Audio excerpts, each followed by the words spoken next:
Мен Батыс Қазақстан облысы Бәйтерек ауданы Новинки ауылының Новинки жалпы орта білім беретін мектебінің 3-ші А сынып оқушысы Анесова Жанерке Асланқызымын. Абай Құнанбаев «Қалың елім, қазағым, қайран жұртым». Қалың елім, қазағым, қайран жұртым, ұстарасыз аузына түсті мұртың. Жақсы менен жаманды айырмадың, бірі қан, бірі май боп енде күртің.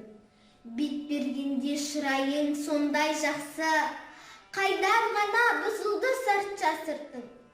Ұқпайсың, өз сөзінен басқа сөзді, аузымен орақ орған өңкей қыртың. Өзімдікі де алмай өз малыңды, күндіз көркім бұзылды, түнде ұйқым. Көрсе қызар келеді, байлау жоқ, бір күн тұртың етеді, бір күн жұртың. Бас-басына би болған өңкей қиқым. Мінекей, бұзған жоқ па елдің сыйқын. Өздеріңді түзелер де алмаймын, өз қолымнан кетпесе, енді өзі қым. Ағайын жоқ нәрседен етер бұртың, оныңда алған жоқ па Құдай құлқын. Бірлік жоқ, береке жоқ, шын пейіл жоқ, сапырылып байлығын баққан жоқпын.